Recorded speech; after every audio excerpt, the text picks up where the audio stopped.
बोलो भागवत भगवान की जय। दशम स्कंद 73वां अध्याय। जरासिंध के जेल से छूटे हुए राजाओं की विदाई और भगवान का इंद्रप्रस्थ लौट आना। श्री सुखदेव जी कहते हैं, परीक्षित, जरासिंध ने 20,800 राजाओं को जीतकर पहाड़ों की घाटी में एक किले के भीतर कैद कर रखा था। भगवान श्री कृष्ण के छोड़ देने पर जब वे वहाँ से निकले तब उनके शरीर और वस्त्र मैले हो गए थे। वे भूख से दुर्बल हो रहे थे, उनके मुंह सूख गए थे। जेल में बंद रहने के कारण उनके शरीर का एक एक अंग ढीला पड़ गया था। वहाँ से निकलते ही उन नरपतियों ने देखा कि सामने भगवान श्री कृष्ण खड़े हैं। वर्षाकालीन मेघ के समान उनका सांवला सलोना शरीर है और उस पर पीले रंग का रेशमी वस्त्र फहरा रहा है। 4 भुजाएं जिनमें गदा, शंख, चक्र और कमल सुशोभित हैं। वक्ष स्थल पर सुनहली रेखा, श्रीवत्स का चिन्ह और कमल के भीतरी भाग के समान कोमल रत्नारे नेत्र हैं। सुंदर बदन प्रसन्नता का सदन है। कानों में मकराकृत कुंडल झिलमिला रहे हैं। सुंदर मुकुट, मोतियों का हार, कड़े, करधनी, बाजूबंद अपने अपने स्थान पर शोभा पा रहे हैं। गले में कौस्तुभ मणि झगमगा रही है और बनमाला लटक रही है। भगवान श्री कृष्ण को देखकर उन राजाओं को ऐसी स्थिति हो गई मानो वे नेत्रों से उन्हें पी रहे हैं, जीभ से चाट रहे हैं, नासिका से सूंघ रहे हैं, बाहुओं से आलिंगन कर रहे हैं। उनके सारे पाप तो भगवान के दर्शन से ही धुल चुके थे। उन्होंने भगवान श्री कृष्ण के चरणों पर अपना सिर रखकर प्रणाम किया। भगवान श्री कृष्ण के दर्शन से उन राजाओं को इतना अधिक आनंद हुआ कि कैद में रहने का कलेश बिल्कुल जाता रहा। वे हाथ जोड़कर विनम्र वाणी से भगवान श्री कृष्ण की स्तुति करने लगे। राजाओं ने कहा, शरणागतों के सारे दुख हर लेने वाले देव देवेश्वर सच्चिदानंद स्वरूप अविनाशी श्री कृष्ण, हम आपको नमस्कार करते हैं। आपने जरासंध के कारागार से तो हमें छुड़ा ही दिया, अब इस जन्म मृत्यु रूप घोर संसार चक्र से भी छुड़ा दीजिए, क्योंकि हम संसार में दुख का कटु अनुभव करके उससे ऊब गए हैं। आपकी शरण में आए हैं प्रभु, आप हमारी रक्षा कीजिए। मधुसूदन हमारे स्वामी, हम मगधराज जरासंध का कोई दोष नहीं देखते। भगवान, ये तो आपका बहुत बड़ा अनुग्रह है कि हम राजा कहलाने वाले लोग राज्य लक्ष्मी से च्युत कर दिए गए हैं, क्योंकि जो राजा अपने राजर्षि के वध से उन्मत्त हो जाता है उसको सच्चे सुखी कल्याण की प्राप्ति कभी नहीं हो सकती। वह माया की मोहित होकर नित्य अनित्य संपत्तियों को ये अचल मान ले बैठता है। जैसे मूर्ख लोग मृग तृष्णा के जल को ही जलाशय मान लेते हैं, वैसे ही इंद्रिय लोलुप और अज्ञानी पुरुष भी इस परिवर्तनशील माया को सत्य वस्तु मान लेते हैं। भगवान, पहले हम लोग धन संपत्ति के नशे में चूर होकर अंधे हो रहे थे। इस पृथ्वी को जीत लेने के लिए एक दूसरे की होड़ करते थे और अपनी ही प्रजा का नाश करते रहते थे। सचमुच हमारा जीवन अत्यंत क्रूरता से भरा हुआ था और हम लोग इतने अधिक मतमाले हो रहे थे कि आप मृत्यु रूप से हमारे सामने खड़े हैं, इस बात की भी हम तनिक परवाह नहीं करते थे। सच्चिदानंद स्वरूप श्री कृष्ण, काल की गति बड़ी गहन है, वह इतना बलवान है कि किसी के टाले टलता नहीं। क्यों ना हो, ये आपका शरीर ही तो अपने लोगों की श्रीहीन निर्धन कर दिया है। आपकी हेतुक अनुकंपा से हमारा घम चूर चूर हो गया। हम आपके चरण कमलों का स्मरण करते हैं। विभो, ये शरीर दिनों ही दिन क्षीण होता जा रहा है। रोगों की तो ये जन्मभूमि है। अब हमें इस शरीर से भोगे जाने वाले राज्य की अभिलाषा नहीं है, क्योंकि हम समझ गए हैं कि मृग तृष्णा के जल के समान सर्वदा मिथ्या है। यही नहीं, हमें कर्म के फल स्वर्ग आदि लोकों की भी जो मरने के बाद मिलते हैं इच्छा नहीं है, क्योंकि हम जानते हैं कि वे निस्सार हैं, केवल सुनने में ही आकर्षक जान पड़ते हैं। अब हमें कृपा करके आप यह उपाय बतलाइए कि जिससे आपके चरण कमलों की विस्मृति कभी न हो, सर्वदा स्मृति बनी रहे, चाहे हमें संसार की किसी भी योनि में जन्म क्यों ना लेना पड़े। प्रभु, प्रणाम करने वालों के कलंशों का नाश करने वाले श्री कृष्ण वासुदेव हरि परमात्मा, हम गोविंद के प्रति हमारा बार बार नमस्कार है। श्री सुखदेव जी कहते हैं, परीक्षित, कारागार से मुक्त राजाओं ने जब इस प्रकार करुणावरुणालय भगवान श्री कृष्ण की स्तुति की, तब शरणागत रक्षक प्रभु ने बड़ी मधुर वाणी से उनसे कहा। भगवान श्री कृष्ण ने कहा, नरपतियों, तुम लोगों ने जैसी इच्छा प्रकट की है उसके अनुसार आज से मुझ में तुम लोगों का निश्चय ही सदृढ़ भक्ति होगी। यह जान लो कि मैं सबका आत्मा और सबका स्वामी हूँ। नरपति हो, तुम लोगों ने जो निश्चय किया है वह सचमुच तुम्हारे लिए बड़े सौभाग्य आनंद की बात है। तुम लोगों ने मुझसे जो कुछ कहा है बिल्कुल ठीक है, क्योंकि मैं देखता हूँ धन संपत्ति ऐश्वर्य के मत से चूर होकर बहुत से लोग क्षणंग मत वाले हो जाते हैं। हयश नयुष्वन रावण नरकासुर आदि अनेकों देवता दैत्य नरपति श्रीमद के कारण अपने स्थान से पद से च्युत हो गए हैं। तुम लोग ये समझ लो कि शरीरों इसके संबंधी पैदा होते हैं, इसलिए उनका नाश भी अवश्य भावी है। अतः इनमें आसक्ति मत करो, बड़ी सावधानी से मन इंद्रियों को वश में रखकर यज्ञों के द्वारा मेरा यजन करो, धर्म पूर्वक प्रजा की रक्षा करो। तुम लोग अपनी वंश परंपरा की रक्षा के लिए भोग के लिए संतान उत्पन्न करो और प्रारब्ध के अनुसार जन्म मृत्यु सुख दुख लाभ हानि जो कुछ भी प्राप्त हो उन्हें समान भाव से मेरा प्रसाद समझकर सेवन करो। अपना चित्त मुझ में लगाकर जीवन बिताओ, देह और देह के संबंधियों से किसी प्रकार की आसक्ति न रखकर उदासीन रहो। अपने आप में आत्मा ही रमण करो, भजन और आश्रय के योग व्रतों का पालन करते रहो। अपना मन भली भांति मुझ में लगाकर अंत में तुम लोग मुझ पर ब्रह्म में प्राप्त हो जाओगे। श्री सुखदेव जी कहते हैं, परीक्षित, भुवनेश्वर भगवान श्री कृष्ण ने राजाओं को ये आदेश देकर उसने स्नान आदि कराने के लिए अपनी से बहुत सी स्त्रियों पुरुष को नियुक्त कर दिए। परीक्षित जरासंध के पुत्र सहदेव से उनको राजोचित वस्त्राभूषण माला चंदन आदि दिलवाकर उनका खूब सम्मान कराया। तब वे स्नान करके वस्त्राभूषण से सुसज्जित हो गए। तब भगवान ने उन्हें उत्तम उत्तम पदार्थों का भोजन करवाया और पान आदि विविध प्रकार के रजोचित भोग दिलवाए। भगवान श्री कृष्ण ने इस प्रकार उन बंदी राजाओं को सम्मानित किया। अब वे समस्त कलेशों से छुटकारा पाकर तथा कानों में झिलमिलाते हुए सुंदर सुंदर कुंडल पहनकर ऐसे शोभावान हुए जैसे वर्षा ऋतु का अंत हो जाने पर तारे। फिर भगवान श्री कृष्ण ने उन्हें सुवर्णवड़ियों से भूषित एवं श्रेष्ठ गुणों से युक्त रथों पर चढ़ाया, मधुर वाणी से तृप्त किया, फिर उन्हें उनके देश को पहुंचाया। इस प्रकार उदार शिरोमणि भगवान श्री कृष्ण ने उन राजाओं को महान कष्ट से मुक्त किया। अब वे जगतपति भगवान श्री कृष्ण के रूप गुण और लीलाओं का चिंतन करते हुए अपनी अपनी राजधानी को चले गए। वहाँ जाकर उन लोगों ने अपनी अपनी प्रजा से परम पुरुष भगवान श्री कृष्ण की अद्भुत कृपा और लीला कह सुनाई। फिर बड़ी सावधानी से भगवान के आज्ञा अनुसार वे अपना जीवन व्यतीत करने लगे। परीक्षित, इस प्रकार भगवान श्री कृष्ण भीमसेन के द्वारा जरासंध का वध करवाकर भीमसेन और अर्जुन के साथ जरासंध नंदन सहदेव से सम्मानित होकर इंद्रप्रस्थ के लिए चले। उन विजयी वीरों ने इंद्रप्रस्थ के पास पहुंचकर अपने अपने शंख बजाए, जिससे उनके इष्ट मित्रों को सुख और शत्रुओं को बड़ा दुख हुआ। इंद्रप्रस्थ निवासियों का मन उस शंख ध्वनि को सुनकर खिल उठा। उन्होंने समझ लिया कि जरासंध मर गया है। अब वो राजा युधिष्ठिर का राजसूय यज्ञ करने का संकल्प एक प्रकार से पूरा हो गया। भीमसेन अर्जुन भगवान श्री कृष्ण ने राजा युधिष्ठिर की वंदना की और सब कृत्य कह सुनाया जो उन्हें जरासंध के वध के लिए करना पड़ा था। धर्मराज युधिष्ठिर भगवान श्री कृष्ण के उस परम अनुग्रह की बात सुनकर प्रेम से भर गए। उनके नेत्रों से आनंद के आंसुओं की बूंदें टपकने लगीं और वे उनसे कुछ भी कह न सके। बोलो भागवत भगवान की जय। दशम स्कंद 73वां अध्याय समाप्त। त्रुटियों के लिए क्षमा प्रार्थी हूँ। बोलो भागवत भगवान की जय। दशम स्कंद 74वां अध्याय। भगवान की अग्र पूजा और शिशुपाल का उद्धार। श्री सुखदेव जी कहते हैं, परीक्षित, धर्मराज युधिष्ठिर जरासंध का वध और सर्वशक्तिमान भगवान श्री कृष्ण की अद्भुत महिमा सुनकर बहुत प्रसन्न हुए और उनसे बोले। धर्मराज युधिष्ठिर ने कहा, सच्चिदानंद स्वरूप श्री कृष्ण, त्रिलोकों के स्वामी ब्रह्मा शंकर आदि इंद्र आदि लोकपाल सब आपकी आज्ञा पाने के लिए तरसते हैं। यदि मिल जाती है तो बड़ी श्रद्धा से उसको शिरोधार्य करते हैं। अनंत हम लोग हैं तो अत्यंत दीन, परंतु मानते हैं उनको भूपति और नरपति। ऐसी स्थिति में तो हम दंड के पात्र, परंतु आप हमारी आज्ञा स्वीकार करते हैं और उसका पालन करते हैं। सर्वशक्तिमान कमल नयन भगवान के लिए मनुष्य लीला का अभिनय मात्र है। जैसे उदय अथवा अस्त के कारण सूर्य के तेज में घटती या बढ़ती नहीं होती, वैसे ही किसी भी प्रकार के कर्मों से ना तो आपको उल्लास होता है और ना हर्ष, क्योंकि आप सजाती है बिजाती है और स्वगत भेद से रहित स्वयं परब्रह्म परमात्मा हैं। किसी से पराजित न होने वाले माधव, यह मैं हूँ, यह मेरा है, तथा यह तू है, ये तेरा है। इस प्रकार की विकारयुक्त वेद बुद्धि तो पशुओं की होती है जो आपके अनन्य भक्त हैं। उनके चित्त में ऐसे पागलपन के विचार कभी नहीं आते।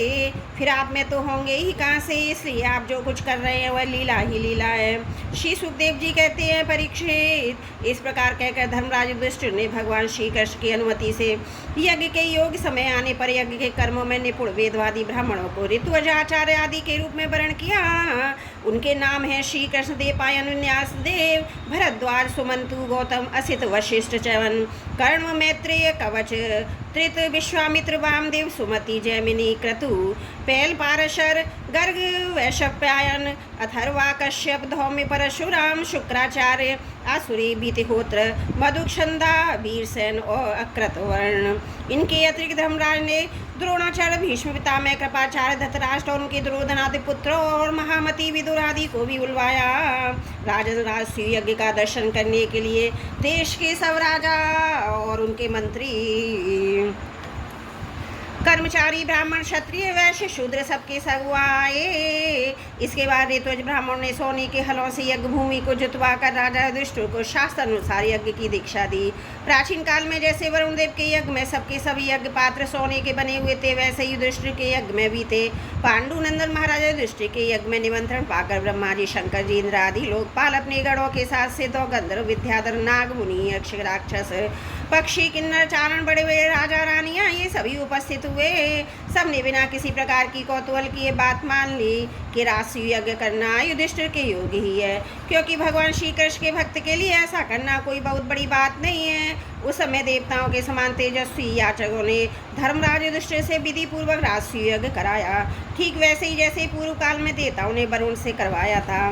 सोमलता से रस निकाल के दिन महाराज युधिष्ठिर ने अपने परम भागवान याजकों और यज्ञ कर्म की भूल चूक का निरीक्षण करने वाले सदस्यपतियों को बड़ी सावधानी से विधि पूर्वक पूजन किया।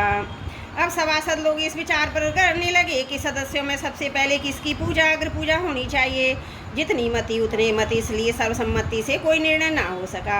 ऐसी स्थिति में सहदेव ने कहा, यदुवंश शिरोमणि भक्त वत्सल भगवान श्री कृष्ण ही सदस्यों में सर्वश्रेष्ठ अग्र पूजा के पात्र हैं, क्योंकि यही समस्त देवताओं के रूप हैं और देश काल धन आदि जितनी भी वस्तुएं हैं उन सब के रूप में भी यही हैं। ये सारा विश्व श्री कृष्ण का ही रूप है, समस्त यज्ञ भी श्री कृष्ण स्वरूप ही है। भगवान श्री कृष्ण ही अग्नि आहुति मंत्रों के रूप में, ज्ञान मार्ग और कर्म मार्ग, ये दोनों ही श्री कृष्ण की प्राप्ति के हेतु हैं। सभासदों में कहाँ तक वर्णन करूं। भगवान श्री कृष्ण ये एक रस अद्वितीय ब्रह्म है, जिसमें सजातीय विजातीय स्वगत भेद नाम मात्र का भी नहीं है। यह संपूर्ण जगत उन्हीं का स्वरूप है। वे अपने आप में ही स्थित और जन्म, अस्तित्व, वृद्धि आदि छह भाव विकारों से रहित हैं। वे अपने आत्मस्वरूप संकल्प से ही जगत की सृष्टि पालन संहार करते हैं। सारा जगत श्री कृष्ण के अनुग्रह से अनेकों प्रकार के कर्म का अनुष्ठान करता हुआ धर्म, अर्थ, काम और मोक्ष रूप पुरुषार्थों का संपादन करता है। इसलिए सबसे मान भगवान श्री कृष्ण की ही अग्र पूजा होनी चाहिए। इनकी पूजा करने से समस्त प्राणियों की तथा अपनी भी पूजा होती है। जो अपने दान धर्म को अनंत भाव से युक्त करना चाहता है, उसे चाहिए कि समस्त प्राणियों पदार्थों की अंतरात्मा भेदभाव रहित परम शांत परिपूर्ण भगवान श्री कृष्ण को ही दान करे। परीक्षित सहदेव भगवान की महिमा और उनके प्रभाव को जानते थे। इतना कहकर वे चुप हो गए। उस समय धर्मराज युधिष्ठिर की यज्ञ सभा में जितने सत्पुरुष उपस्थित थे, सबने एक स्वर से बहुत ठीक है कहकर सहदेव की बात का समर्थन किया। धर्मराज युधिष्ठिर ने ब्राह्मणों की आज्ञा सुनकर तथा सभासदों का अभिप्राय जानकर बड़े आनंद से, प्रेमोदेक से विहल होकर भगवान श्री कृष्ण की पूजा की।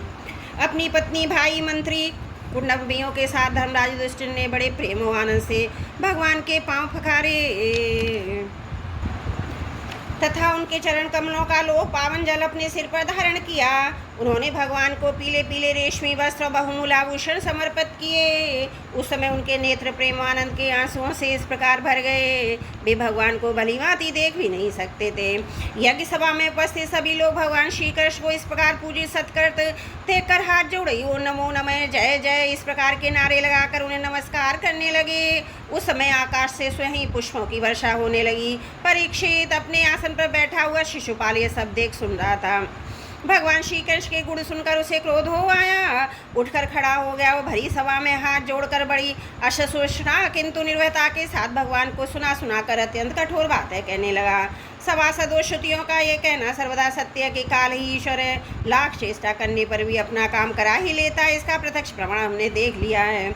यहाँ बच्चों मूर्खों की बात से बड़े बड़े वयोवृद्धों ज्ञान वृद्धों की बुद्धि भी चकरा गई है। पर मैं जानता हूँ कि आप लोग अग्र पूजा के योग्य पात्र का निर्णय करने में सर्वदा समर्थ हैं। इसलिए सदस्यपतियों, आप लोग बालक सहदेव की ये बात ठीक न माने कि कृष्ण ही अग्र पूजा के योग्य हैं। यहाँ बड़े बड़े तपस्वी विद्वान व्रतधारी ज्ञान के द्वारा अपने समस्त पाप तापों को शांत करने वाले परम ज्ञानी परम ऋषि ब्रह्मनिष्ठ उपस्थित हैं, जिनकी पूजा बड़े बड़े लोकपाल भी करते हैं। यज्ञ की भूल चूक बतलाने वाले उन सदस्यपतियों को छोड़कर यह कुल कलंक वाला भला अग्र पूजा का अधिकारी कैसे हो सकता है? क्या कौवा कभी यज्ञ के प्रोडाश का अधिकारी हो सकता है? ना इसका कोई वर्ण है, ना तो आश्रम कुल भी इसका ऊंचा नहीं है। सारे धर्मों में ये बाहर है। भेद और लोक मर्यादा का उल्लंघन करके मनमाना आचरण करता है। इसमें कोई गुण भी नहीं है।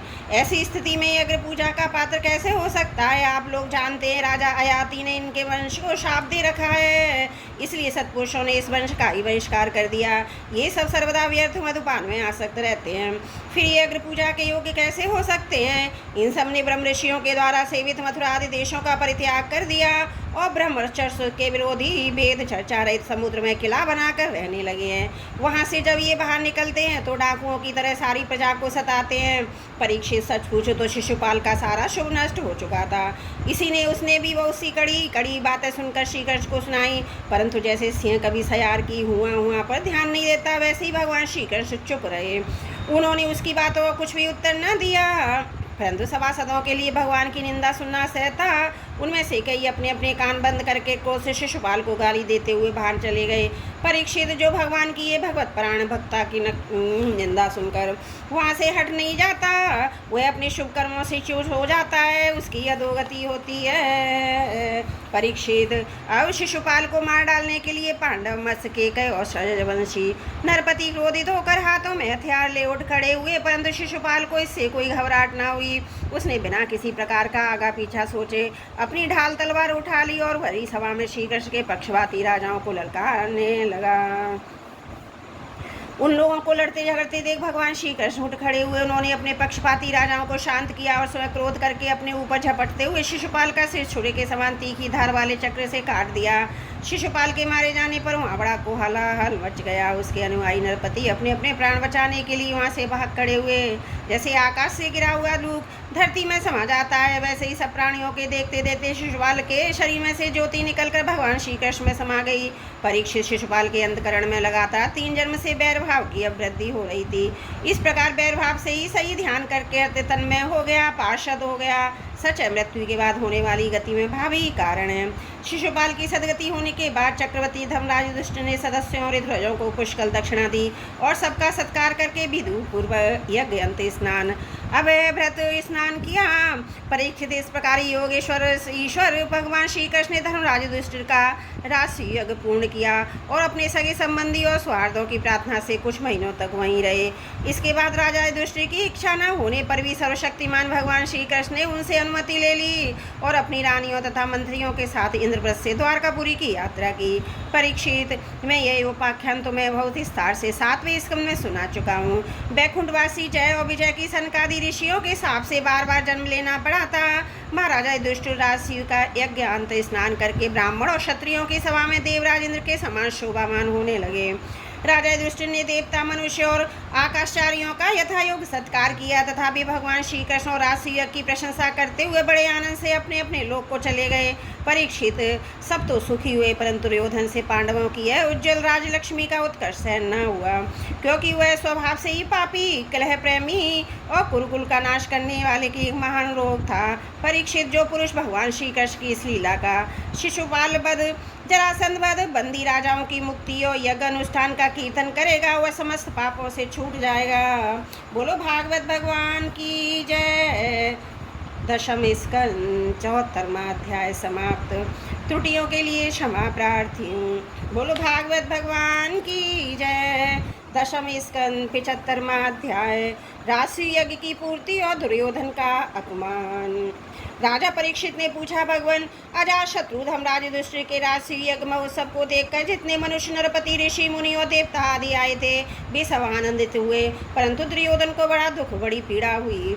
यह बात मैंने आपके मुख से सुनी है भगवान, आप कृपा करके इसका कारण बतलाइए। श्री सुखदेव जी कहते हैं, महाराज ने कहा, परीक्षित, तुम्हारे दादा युधिष्ठिर बड़े महात्मा थे।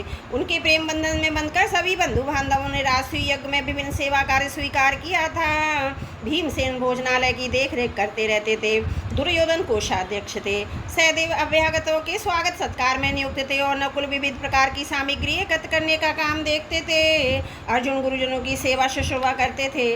स्वयं भगवान श्री कृष्ण आए हुए अतिथियों के पांव पखारने का काम करते थे। देवी द्रौपदी भोजन परोसने का काम करती और उदार शिरोमणि कर्ण खुले हाथों दान दिया करते। परीक्षित इसी प्रकार सात्विक, विकर्ण, हार्दिक, विदुर, भूरिश्रवा आदि भाई के पुत्र और संत अंदन आदि राशि यज्ञ में विभिन्न कर्मों में नियुक्त थे। वे सबके सब वैसा ही काम करते थे जिससे महाराजा युधिष्ठिर का प्रिय और हित हो। परीक्षित, जब ऋतुज सदस्य और बहुअक पुरुषों का तथा अपने इष्ट मित्र एवं बंधु बांधवों का सुमधुर वाणी, विविध प्रकार की पूजा सामग्री, दक्षिणा आदि से भली भांति सत्कार हो चुका तथा शिशुपाल भक्त वत्सल भगवान के चरणों में समा गया, तब धर्मराज युधिष्ठिर गंगा जी में यज्ञता स्नान करने गए। उस समय जब भी अभ्यस्त स्नान करने लगे तब मृदंग, शंख, ढोल, नौबत, नगारे, नरसिंगे आदि तरह तरह के बाजे बजने लगे। नर्तकी आनंद से झूम झूम कर नाचने लगी। झुंड के झुंड गवैये गाने लगे। बीड़ा, बांसुरी तथा बछान मजीरे बजने लगे। उनकी तुमुल ध्वनि सारे आकाश में गूंज गई। सोने के हार पहने हुए यदु, संजय, कंबोज, कुरु के कौशल देश के नरपति रंग बिरंगी ध्वजा पताकाओं से युक्त अपनी खूब सजे धजे गजराजों और रथों, घोड़ों और सुसज्जित वीर सैनिकों के साथ महाराजा युधिष्ठिर को आगे करके पृथ्वी को कपाते हुए चल रहे थे। यज्ञ के सदस्य ऋतुज बहुत से श्रेष्ठ ब्राह्मण वेद मंत्रों का ऊंचे स्वर से उच्चारण करते हुए चले।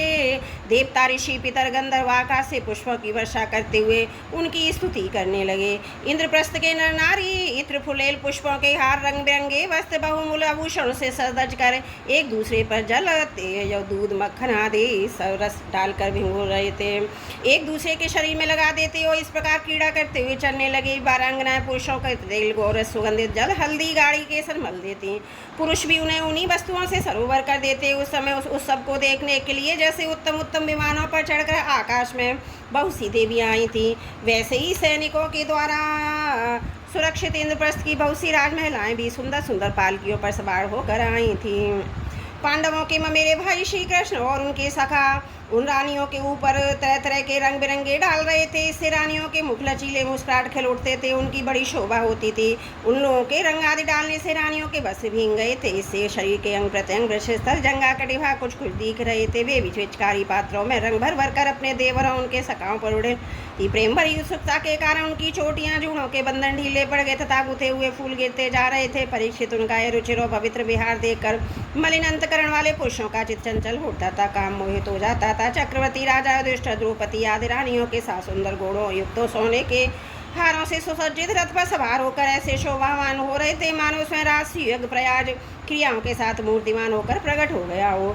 ऋतुराज ने पत्नी संयाज एक प्रकार का यज्ञ कर्म तथा ज्ञान स्नान संबंधी कर्म करवाकर द्रौपदी के साथ सम्राट युधिष्ठिर को आचमन करवाया।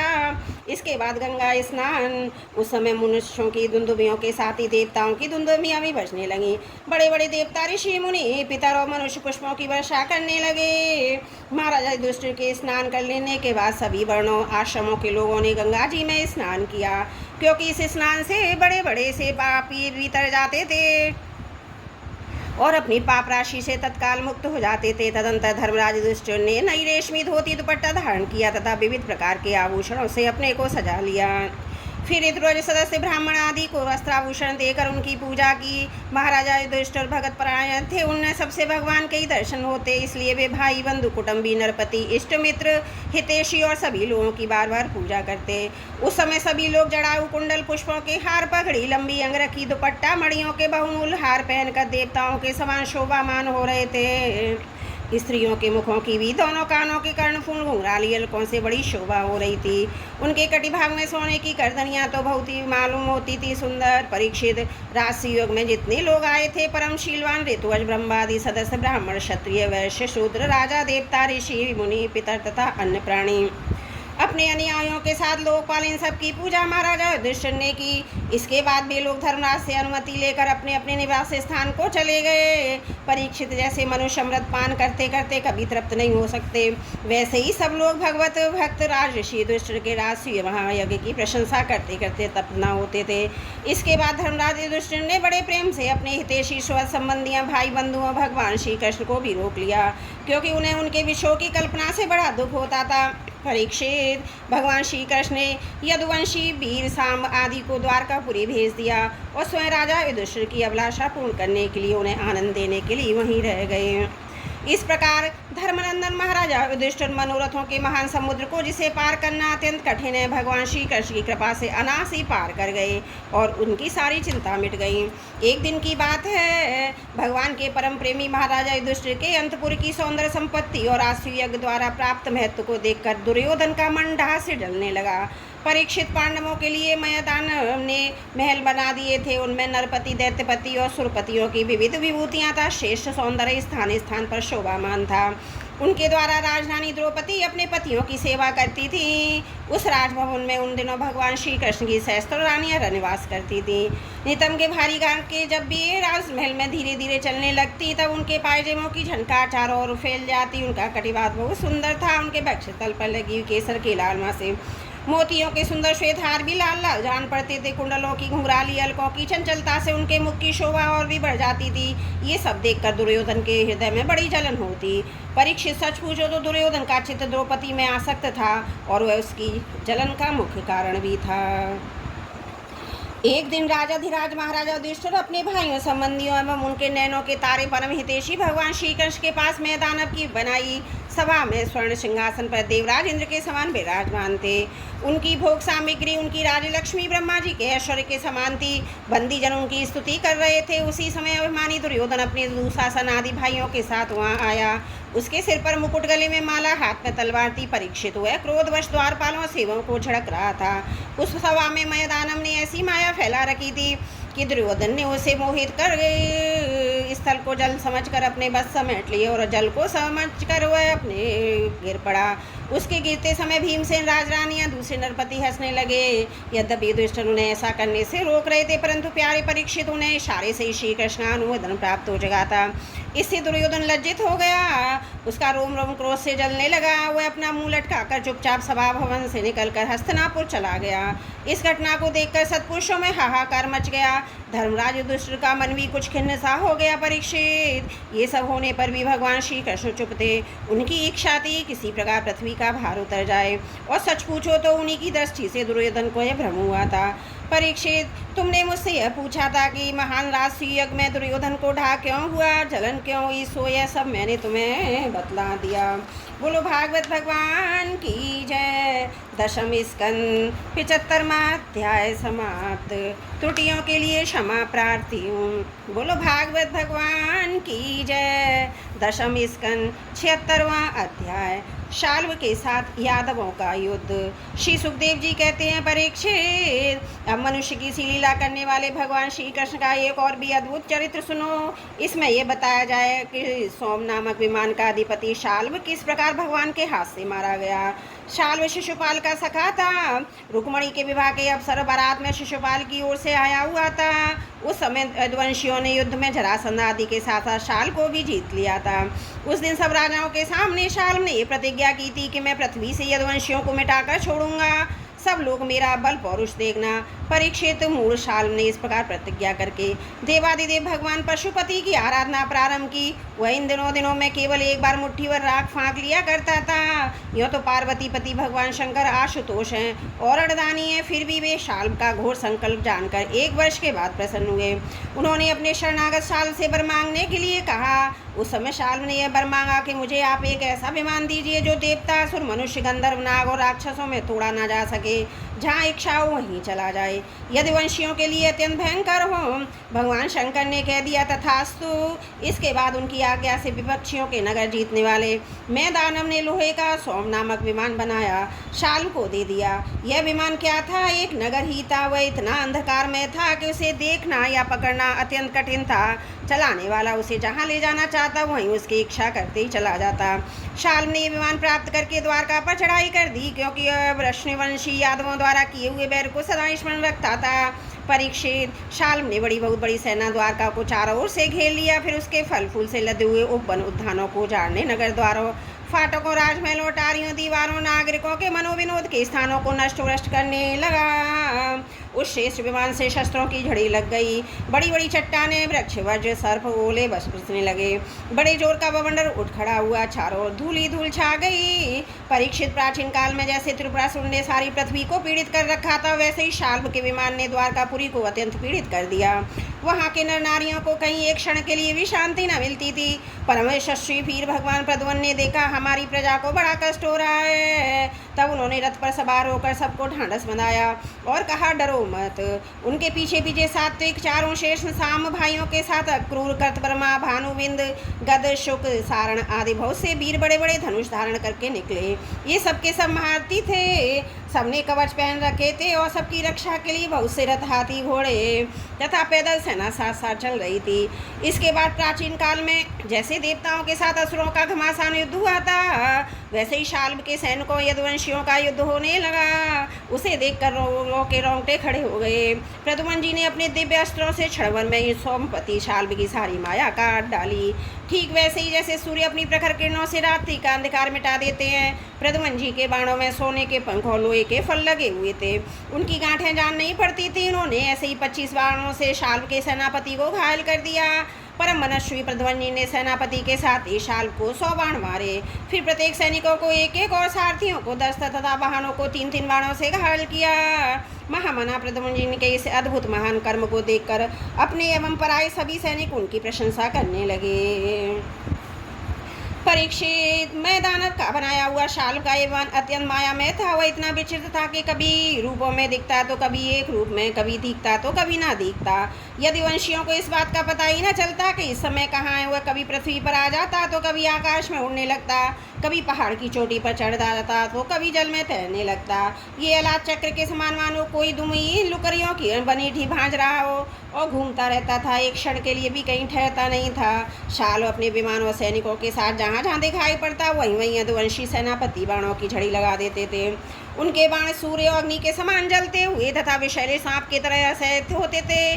उनसे शाल्व का नकरा कर विमान और सेना अत्यंत पीड़ित हो गई। यहाँ तक कि यदुवंशियों के बाणों से शाल्व स्वयं मूर्छित हो गया।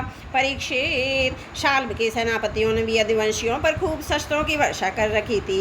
इससे भी अत्यंत पीड़ित थे, परंतु उन्होंने अपना अपना मोर्चा छोड़ा नहीं। वे सोचते थे कि मरेंगे तो परलोक बनेगा और जीतेंगे तो विजय की प्राप्ति होगी। परीक्षित, शाल्व के मंत्री का नाम था धूमान, जिसे पहले प्रद्युम्न जी ने 25 बाण मारे थे। वह बहुत बली था। उसने झपट कर प्रद्युम्न जी पर अपनी फौलादी गदा से बड़े जोर से प्रहार किया। मार लिया कहकर गरजने लगा। परीक्षित, गदा की चोट से शत्रु दमन प्रद्युम्न जी का वक्ष स्थल फट सा गया। दारुक का पुत्र उनका रथ हाँक रहा था। वह सारथी धर्म के अनुसार रणभूमि में से हटा ले गया। 2 घड़ी में प्रद्युम्न जी की मूछा टूटी। तब उन्होंने सारथी से कहा, सारथी, तूने ये बहुत बुरा किया। हाय हाय, तू मुझे रणभूमि से हटा लाया। सूत, हमने तो ऐसा कभी नहीं सुना कि हमारे वंश का कोई भी वीर कभी रणभूमि में छोड़कर अलग हट गया हो। यह कलंक का टीका तो केवल मेरे ही सिर लगा। सचमुच सूत, तू कायर है, नपुंसक है। बतला तो सही, अब मैं अपने ताऊ बलराम जी और पिता श्री कृष्ण के सामने जाकर क्या कहूँगा? अब तो सब लोग यही कहेंगे कि मैं युद्ध में भाग गया। उनके पूछने पर भी अनुरूप क्या उत्तर दे सकूँगा?